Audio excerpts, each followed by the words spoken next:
Hey, yo, it's Guido. Welcome back to Tactics Talk. Thanks for tuning in. And this episode for World of Tanks Tactics Talk will be a review of the Lynx 6x6 Tier 8 French light wheeled vehicle or tank or whatever you want to call it. We will do the standard treatment here. We'll have an overview. We'll take a look at the tech tree and considerations. Look at the 3D model, such as it is. You're not really going to use the armor on this tank. All right, I'm just going to tell you that right up front. We'll do comparison amongst its peers, take a look at my stats, what it took to get to the next tank, my setup, and then some examples of gameplay for the Lynx 6x6. Kind of a fun tank right there. Let's move on to the overview. All right, here it is in garage, the Lynx 6x6. You can see that it is a 6-wheeled vehicle. Interestingly, the EBR Premium is a 4-wheeled vehicle, and frankly, this one fits in the line better to me. I'm surprised the 6.6 or the 6x6 was not the Premium.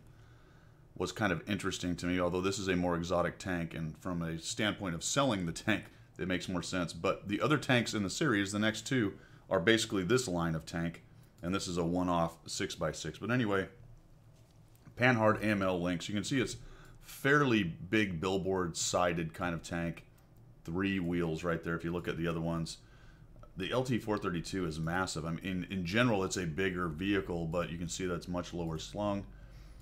Fairly similar in size to its stablemate in the French lines, or in the French light tank lines anyway, of the Bat Chatillon 12T. I'm sure I said that wrong. The EVA 90 is tiny. M41D is actually quite large compared to it. That's the wrong one right there. Even the Hawk 12's got a big billboard side, much like it. So it's a comparable size, if not a little smaller, really, overall. Even the LTTB, you can see right there, is quite large. But it is a big, large, flat-sided tank right there. Some angles on the armor, but as you will see here in a moment, it really doesn't have any armor to speak of. That's not what this thing is about. This thing is about pure speed, and we'll get into that when we get there. This was actually further development of the Panhard AML with a 6-wheel drive suspension, new turret, and more powerful armament. Usually there's more information on this. I don't know if this one was actually built. I did not do my Google foo on this one, but we're going to not worry about it because here it is in World of Tanks. All right, let's move on to tech tree considerations for the Tier 8 Panhard AML Lynx 6x6. I will call it 6.6 for some reason. French light tank with wheels. All right, for the tech tree considerations, if you have followed my reviews of the 178 or the EBR Hotchkiss, the crew is the same loadout from the AMD 178 all the way up to the EBR 105, including the premium EBR 75 10FL or whatever it is. Remember that the AMX ELC BIS is 2 crew members, so you're going to add 2. Remember that these light tanks are 3 crew members, so you're going to be adding that extra. I believe it's a radio operator in there for these. Otherwise, no other big considerations for the crew.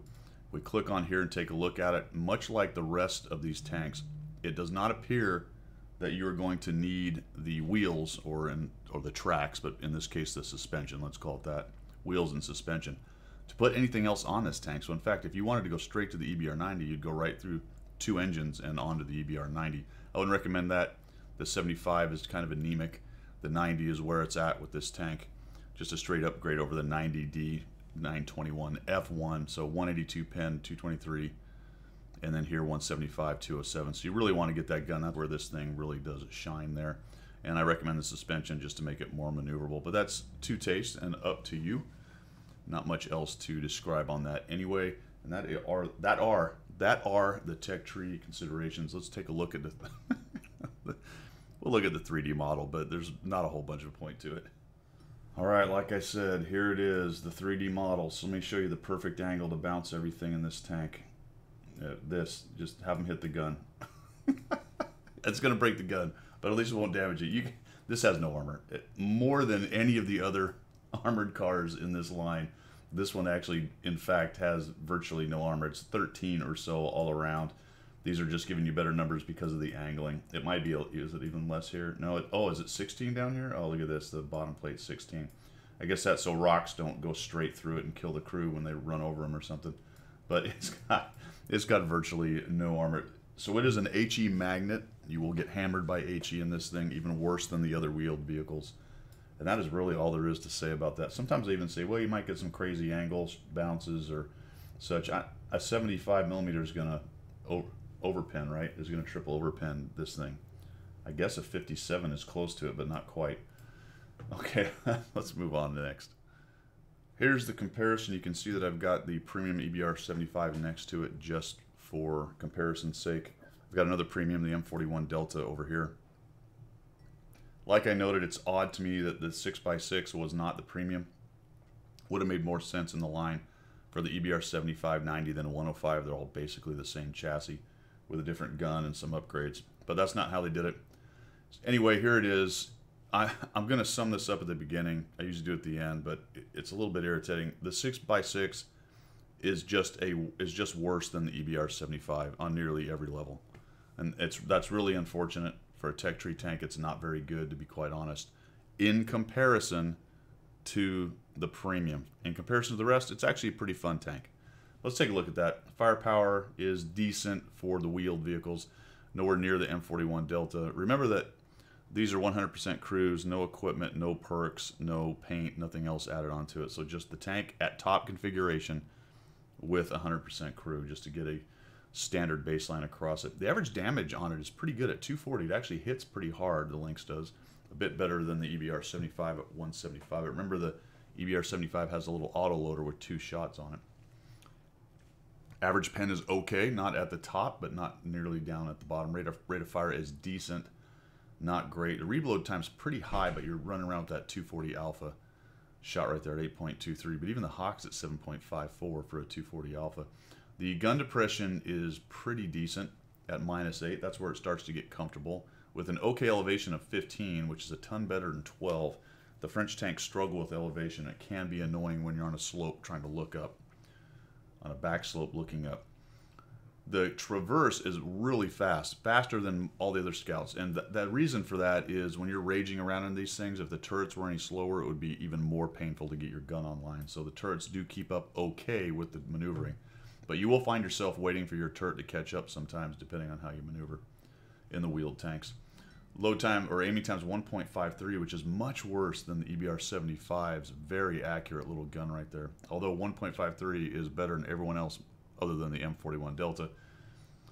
Another premium that was put out into the game, clearly, I was going to say arguably, but clearly better than anything else at that tier. That's an entirely different subject. 0.38 is not a great accuracy, but the aim time does help right there. And unfortunately for the 6x6, the DPM is pretty atrocious. 1,750 is close to worst in class. Only the 12T is worse, and the 12T is worse because it's an autoloader with a clip. So why the 6x6 has to be that abysmal, that's a mystery. And that goes back to a relatively long reload time as compared to its peers. Balancing a 240 alpha with a long reload time, but then also giving it a low DPM is pretty painful. It really is. And it goes back to what the purpose of the wheeled vehicles in the game is, or what the developers thought it was supposed to be, which is relatively unclear since they haven't told us anything about that other than, hey, it's a cool wheeled vehicle and it goes fast. Enough of that. 920 hit points is lowest in class. All of the wheeled vehicles are very flimsy, let's put it that way, hit points wise. There's the armor I was talking about. I mean, it's 13 all around, minus the turret has 16. I don't even know. Why did they put another 3mm on the turret? Maybe it stops at 50 cal? I don't think so. It might not even do that. Very light. These do not ram. When they get rammed, they take a lot of damage. I've done that quite a bit just for giggles at the end of the game. You're trying to kill off a near dead with a ram. You almost never are able to do it. You're going to die every time. I'm struggling killing other things even at full speed. 80 kilometers an hour. It is fast. But so is the EBR 75, and the EBR 75 does 80 backwards, but the Lynx doesn't. It does 60 backwards. Still, pretty comfortable speed-wise. Really gets around. Has a smaller turning angle on the wheels, which means it does not turn as sharply as the EBL 75 does. Realize that the tier 8 is where the fast mode comes in. Slow mode, fast mode, travel mode, maneuver mode, fast mode, whatever you're going to call it. They call it travel and rapid. I'm sorry, rapid and cruise mode. Rapid and cruise mode is the official term for wargaming. on the two speeds. Okay, rapid means the fast one, that's the 80 number. Cruise is the lower number. I'm sorry, up here. Cruise is the 58 number, 80 is the rapid number, and we got 60 and 80 for those two right there.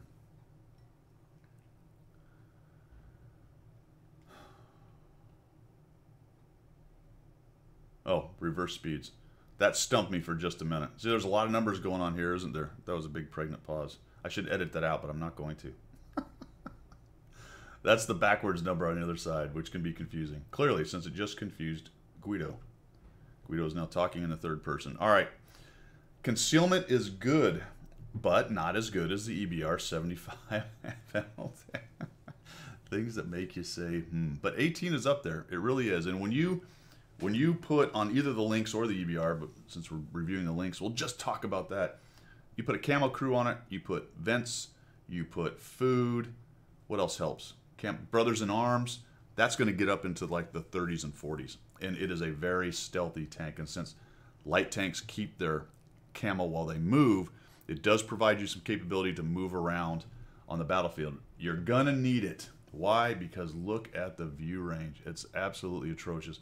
At least the final insult wasn't the EBR 75 having 10 more view range than the Lynx 6x6. At least they're both at 310, which, holy cow, look how low that is compared to the other ones. All right, we're going to talk about this a little bit, and I'm going to talk about it a lot more when I get to reviewing the 9 and 10. The view range is a limiting factor for it, but the camo and the speed allows it to actually get close and negate a lot of that, provided you're an active, moving kind of scout. That will endanger you more because you will tend to get shot at and seen eventually. But once I look at my assist numbers with this tank, I look at my assist numbers, right? So the end game, you end up actually doing better on the assist than regular scouts. And we're going to talk a little bit about that as we go, when we get into the gameplay and later on. But that actually, and look at my stats, but that is actually what has happened with these tanks. I have better assist in these, even though the view range is less. And that was an interesting realization. Okay, let's take a look at my stats. We'll talk about it right now. So how did I do with the Lynx 6x6? I ended up with a 54% win rate in 35 battles. Took me 35 to unlock. Remember that I used free experience for all the modules, and I only ground, but there was also a big experience mission going on then. I think I got a 25 or 50 grand bonus in there somewhere, which made it a lot less than I otherwise would have. Obviously, averaging 925 experience, that's only 35,000 experience, and it's much more to unlock the next tank. So I did have several chunks of experience that were thrown on that Lynx 6x6. Also, too, I played front lines with it, which none of those stats are here, although the experience shows up for the unlocking of the next tank. So there you go. Played it a lot more than 35 battles, essentially, is what happened there. Only got to Mastery 2. Only got to Mastery 2. I did okay in the tank, not amazing, but here's what's interesting to me. Survived is a little low, but you would kind of expect that with that tank. Hits is low for me. I'd rather be around 75, 70 to 75, but you're running around blapping so much, just shooting at everything in sight. That's not unusual. It's actually amazing that it's that good, to be quite honest, because you're almost always moving while you shoot. So the accuracy of the gun is good enough to do that. Damage and destruction is okay, but look at this. 1200 is pretty comparable, and we'll look at some of my other light tanks, specifically the two French ones for a comparison. But 1200 is okay, but 1037 assistance and 2.29 vehicles spotted, which is quite a bit. So let's look at the even 90. Now the even 90 is actually a little better on assistance at 1175 and 1119, but the even 90 is kind of the prototype of the wheeled vehicles in its gameplay, meaning it's small.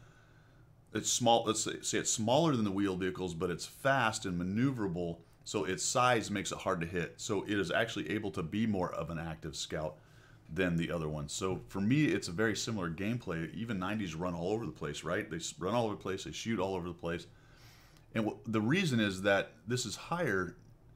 The damage caused with your assistance is end game. They can really get in and get out of places and light up camping TDs or hiders in the back and things like that. Now, if we go to the 12T, this is more on line with the rest of my Tier 8 scouts, somewhere in this 500 to 700 damage caused with my assistance regime.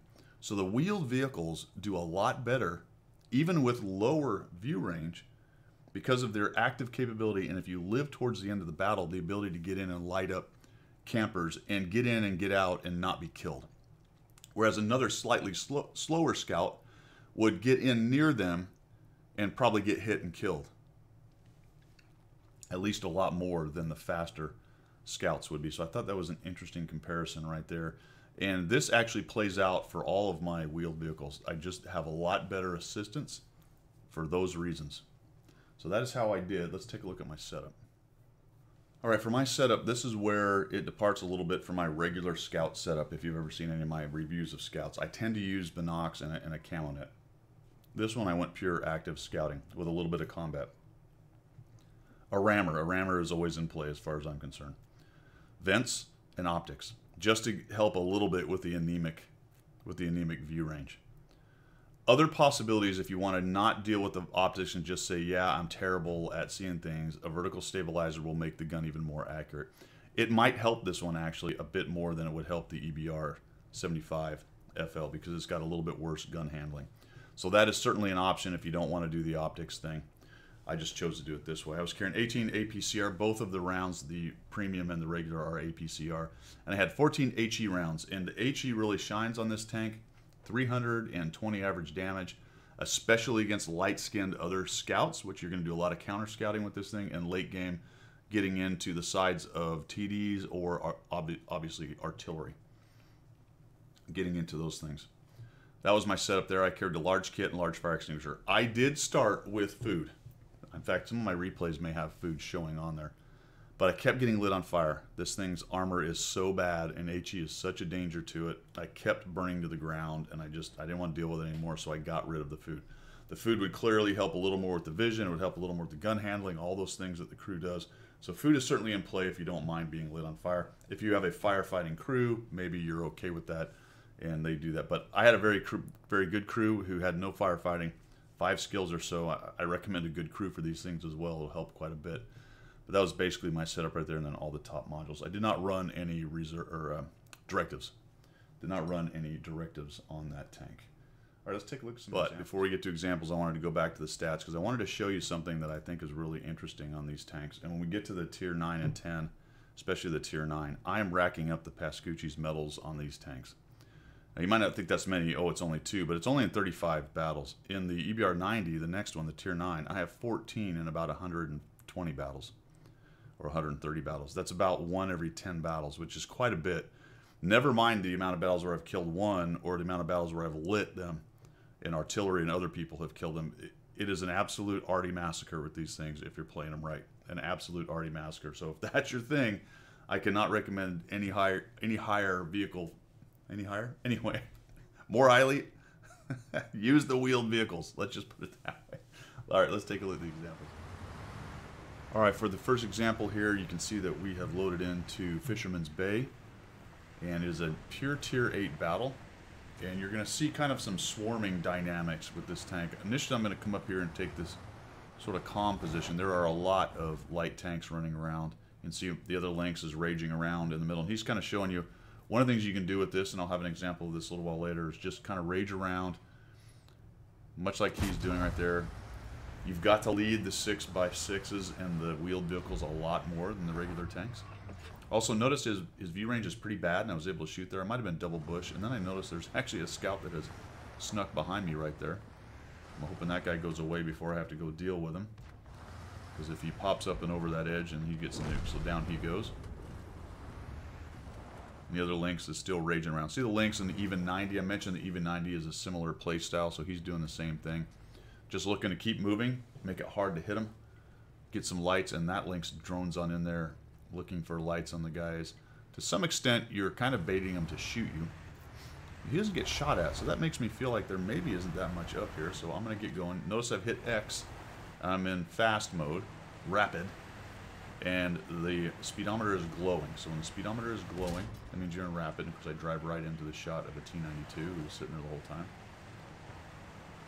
The thing I don't like about the rapid glowing deal is if you zoom in, that goes away, so you no longer see the speedometer. And when you zoom out, the first thing you're met with is a bright light, which looks a lot like your standard 6th Sense light bulb going off, and will surprise you. So look at that. I go up and over. I actually make that 92 miss. And now you're going to start to see some of the swarming mechanics going on here. We got guys shooting the Scorpions running off. There's a T-92, a Super. Ooh. You also have to watch for ramming each other. When there's a couple of you running around fast, light tanks, you're often going to have a problem with ramming each other. Now I fall back for a bit, and then I notice those guys are getting a little aggressive over there. Going to come up to the middle, see if I can get some lights. There we go. There's a Suma going in there. Let's see if we can put a shot on him. Look at that. That's that accuracy of the gun. The auto-aim mechanic on it is you just have to get near them to lock it. It's not as good as auto-aim plus some of the mods that were in the past, but it's okay. I do find, see, I'm trying to get it right there. That's me trying to lock him. The other thing you must have is line of sight. So the Pipper has to have a highlight or be able to get a highlight. What this means is you can actually zoom out, put your Pipper on him, even though your line of sight to the gun doesn't have line of sight, and you can still lock him. Meaning that however you can maneuver your camera around, say I do something like this, notice my gun's nowhere near it. If I can just get a highlight and then right click, then I will be able to auto lock him right there. If you're using a zoom out mod, personally I think it should probably be taken away if you're going to do this kind of thing, but if it's a legal zoom out mod, then you have a lot more options for auto locking, much like the old auto aim plus. Notice I'm trying to get it to lock onto. There we go. I finally get it. Put a shot on him. And now here's the swarming thing that you're seeing a lot of right now, and this tank really excels at. I'm actually auto aim to him, and you're getting a little bit of goofiness from the replay right now. See how it's sort of following in trail right there. You will find that though, because your auto aim does not. It's center of mass, and it does tend to trail the guy, at least for what it's showing you in the client. So if you're going straight on like that, you can see it's center of mass. But if you're moving and he's moving, often it will show it tracking the back edge of his tank. And if you're far away, then you're going to miss behind him, especially if there's a lot of line of sight right to left or left to right. And that can be created by your movement and his movement, or both. So, i.e., you're both pointing straight at each other. That's pretty good. There's not a lot of relative line of sight. You're both going the same way. That's probably okay, but you do need some lead. If you're both going opposite directions, depending on the distance, that can be about the worst possibility. So you can see that I'm just auto-aiming and driving and firing. Now, I'm getting some indifferent shots with HE as far as pen goes, but I think that was the front of the TVP, and the TVP, at least in relation to this caliber of HE weapon, has decent armor. Otherwise, not so much. But you can see that just swarm collapsed that whole side, right? We had some people follow up, the Scorpions, the 1:30 p.m. But mostly it was 3 light tanks getting in there and just mixing it up, and the enemy tanks being unable to hit them for the most part, and not hit them enough. Now, something I have found with these is, and I've mentioned it several times in my stream and some of my other reviews, they're a lot of work. And I don't mean it's making, you're not getting a workout, but as far as playing a video game and driving them around, they are a lot of work. And sometimes it's interesting at the results you get from all the work, because I'm looking at this going, man, I have been all over the place.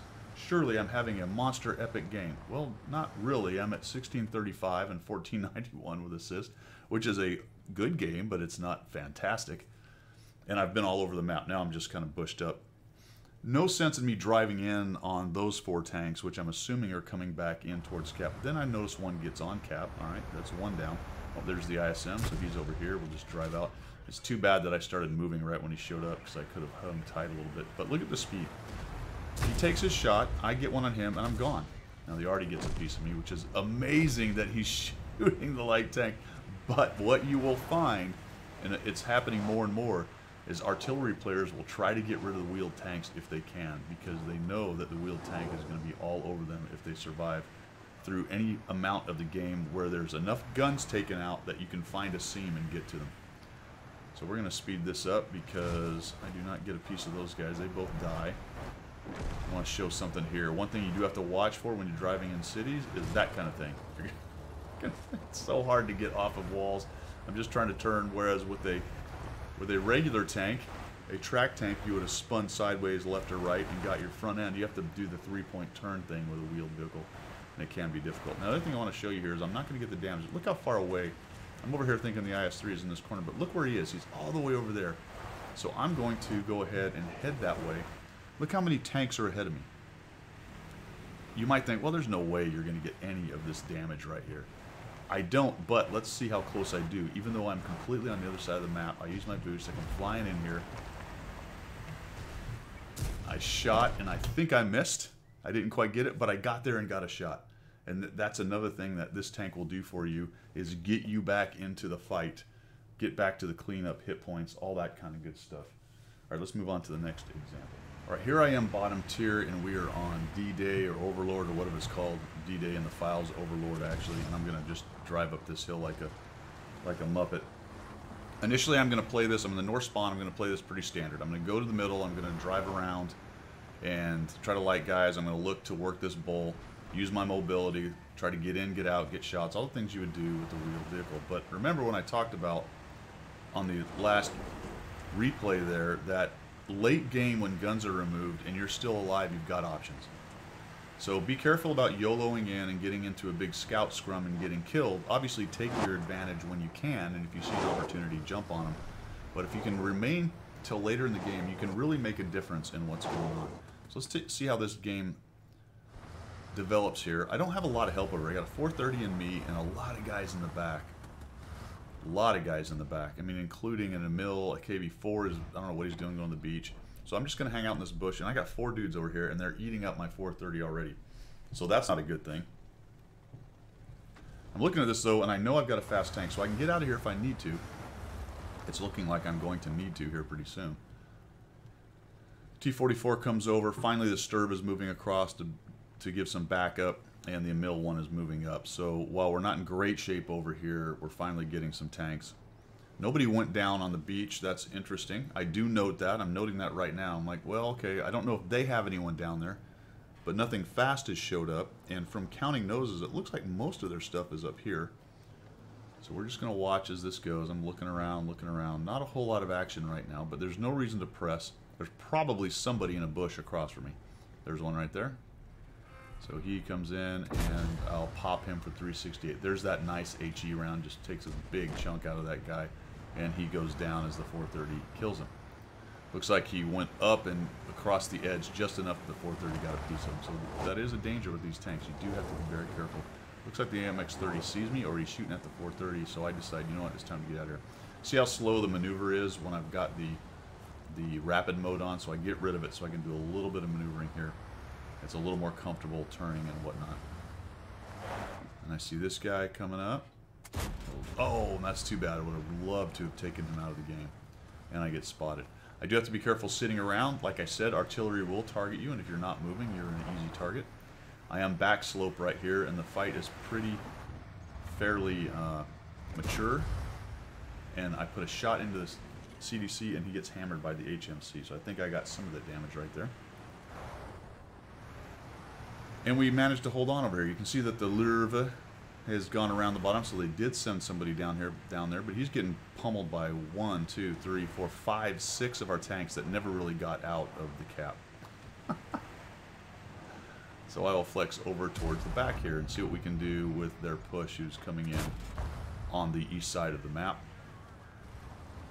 T-44 is hanging on. The 430 just barely has some hit points, and I'm really kind of fruitlessly bouncing off the front of the T10. I'm going to need a little luck to get through him or get into that lower plate. I'm trying, but I just can't quite get a good aim. And then the 268 moves, and more than likely I'm getting lit, and I sure did. And then we have a T57 Heavy over here, and I'm looking at this going, uh-oh, we got big trouble over here. We just lost all our guys. The Sturv is spotted, and I do not want to duel with 4 of those tanks that are right there, or 5. They will all take me out. So I'm looking at this fight going, well, we're winning, but this doesn't look good over here, and our campers are really back in a corner, and some of them are beat up. So why don't I take this really fast tank with all the guns that have been removed from the game and change this fight a little bit. Let's go down here. Looks like the KV4 and the Patton have decided to do a similar thing, although I have to ask why, because all of their good tanks are up top, and those are 2 of our good tanks. So they're going to drive down here. Patton goes into the sand and goes hold down there. I don't know who he's waiting for. 1, 2, 3, 4, 5 of their tanks are up top. That's 1, 2, 3, 4, 5 of their tanks that aren't arty, which means there's only 1 unaccounted for, the Sturv. They take down the AMX-30, and our disadvantage now is we don't have any arty. And we're a bit spread out. Look where all of our tanks are. Now the Type 4 and the Type 5 are big trouble for the enemy team. But I'm going to come around here and remove, at least the plan is, remove the possibility of their already making a difference in here. So the T-57 is taking on the two types. The types are getting stunned. Clearly the already sees them. They got good spots. They're taking shots. There's another shot into them. And I know they're already, since when I came up here, we're not right there. They've got to be back over here. And I find the UDES. I'll just shoot them on the way because I have that shot. And there we go. Now we've got Artie. So now the UDES is busy with me. The Artie is busy with me. And I'm dropping some damage on these guys. We got the HE going. Actually, I think I'm still with the APCR right now. Another shot in him. He gets a chunk of me. That's a bummer. Slowed me down, stunned me. I'll fix it. We'll go chase down the 55-58. Why? Because the GW fired. So I want to kill this guy before he gets a reload going on, or at least make it hard for him to hit me. I get hit by the UDES. Doesn't quite kill me. I'll drive down into this little notch right here, kill off the 58. GW's probably getting close to reload, so I need to make sure I kill him. I have to do a little rocking back and forth because I'm still in rapid mode, and we'll take him down. And guess what also happened? Now I get killed here. This is unbelievable, but he got me. The 268-4, instead of coming down here and helping take out the Type 4 and the Type 5, drives all the way back from where he was in order to go chase me down after I've already basically done the damage I'm going to do. And we end up winning this battle, which was going to be a close one, and the 268-4 is big trouble. But the two types handle him, along with these guys. Finally, they get up in there. The UDES dies pretty quickly. The 57's going to die here in a moment. And then they track down and gang tackle, although it becomes close because the 268-B4 is still an OP tank.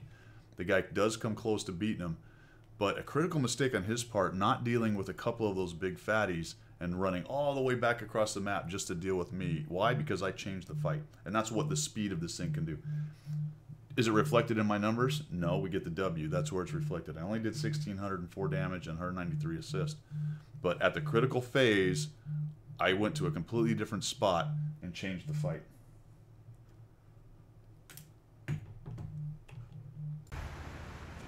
All right, for third and final example, we've got another proc battle. I think I showed a proc battle. Anyway, top tier proc battle here. Everything is starting to meld together. Must be some driving too fast in these tanks. I don't know. We're going to go to the middle and we're going to surf it as an encounter battle. Spawned over there in the southwest, and we'll start running the ridge line right here. Great thing for these fast wheel tanks to do. Go up there, spot the Cromwell coming in. I've got HE loaded up. And I'm going to spend a considerable amount of time just kind of running this ridge right here. You can see I've got a Type 64 and another scout over on my left on the west side. A couple guys headed up to the hill over on the east side. And then the requisite campers and whatnot behind. Now I'm top tier, so I'm going to have to get a little more aggressive than I might otherwise like to do in this tank. And by that I mean getting into fights. These are really good, as I've been saying, for lighting guys up, getting in, getting out, and being evasive. But I'm going to have to actually drop a little bit of damage here, or at least attempt to, in order to win this game. So we come around here and they kill our Hellcat, who was up on top of the hill. He gets spotted and goes down. Good news is we've got a heavy and a medium headed back up there. A couple TDs along the tracks, and there's just not a lot going on over here. They did not send much of anything. Actually, they didn't send anything other than their Hellcat up to the middle here. There was a Cromwell moving this way, so I suspect he might be nearby, and this poor JP gets seen, and he can't quite get away up here, so we're just going to start dropping shots on him. He gets tracked twice. He fixed the first one. Gets tracked again, and I'm probably getting into his tracks now. We're going to go ahead and drop another shot. I don't know if that was an artillery shot. Maybe there's another tank. I think there may be another of his buddies next to him, because I saw the fence go down. And the 12T is now running for it. That's well behind him. Excuse me. So there's a guy on the cap right there, and I noticed the 2801 is running in. So now he's getting lights. Going after these guys. IKV goes down. And we see an artillery. This is always good to kill off. Now there's the 43 BIS. And just kind of running off the 2801's lights, which is not necessarily the best way to play this tank, but that's what I've got showing me right now. There's quite a few tanks and TDs that are unspotted, but they don't appear to be over there because that 2801 has really run into them. So as I see that happen, I know we've cleared the 1-2 line. It's time to run down here and see what is camping in the back area down here. And this is really what I want to show you with this tank. It really excels at this. Now that there's a few guns removed, I can expect not to take too much crossfire. I've got all kinds of guys. Look at this. We're just lighting these guys up right and left. There they are, and all the guys behind me, RTDs, are starting to hammer them. The Hummel has no idea he's seen, or he's AFK, I don't know. And now we got an even 90 running in on me. And those are very dangerous. You see that he hits me twice because I'm basically running straight away from him, giving him the best shot. So this time I'm going to come in here, and I'm going to go ahead and start circling him. He gets his third shot on me, but he's out. That means he is now reloading. Put a good shot on him right there, and now I'll just follow him. And this counter scout capability of this tank is pretty good. I miss right there. You do have to watch these things. I am auto-aiming. See how he's weaving? He's doing a pretty good job of that. And my cursor's following a little bit right there. Having some trouble. A couple shots go into him. Can't quite kill him. I think he actually reloads on me here and gets me a little bit. I miss again, and that would have been a kill shot, so that's unfortunate. And now I need to not give him there. See, I start giving him some line of sight. And finally get him right there. If I'd have continued straight at him, that would have given him some really good chances to get in on me there. And there goes the M44. We just kind of create chaos down there. And really, these wheeled tanks excel at that. One of the big reasons, which I've mentioned multiple times, and I will continue to mention, is that they don't get tracked. So even if they get hit, even if they get their tracks or wheels, really in this case, damaged, they keep on moving, and that continues to make it a little more difficult for people to hit them. Whereas a light tank with tracks, if they get hit and tracked, even if you fix it, they're in big, big trouble because they come almost to a complete stop. So I'll see this SU-100Y up there. They have quite a few TDs sitting back, so if we're foolish and push into them, we can give them a little bit more capability to beat on us than I really want to. Coming up and over, I'm just trying to light that WZ, but the problem is that he's got decent camo sitting there, and I don't have very good view range. Not a lot of burn through. I mean, I can see okay, but not very good, and I don't have any burn through for bushes. So I know he's right there. There's not much I can do, but I'm just trying to see if he can see me, which he can't. So I'm going to come up and over and just keep on trucking, and there he is. Some jinking and jiving. Now, I have a good view on him, and I just now got spotted. And that's because the wheeled vehicles tend to have very good camo themselves. So while your view range is terrible, your camo is actually pretty good, which means you can get a little bit closer than most light tanks would be able to get. And that kind of offsets a little bit the view range problem, a little bit. What that does, though, is it brings you in closer when they do see you and makes it a little bit easier to hit you as far as the range goes. But then that's offset by the speed. So we're going to come in here, finish this guy off. There he is. Getting in on TDs is another specialty of these tanks. Let me spin around right there, got a little sideways. He's just absolutely getting crushed by everything that's firing at him. He's tracked, and down he goes. 2793 on the damage, 1,740 on the spotting.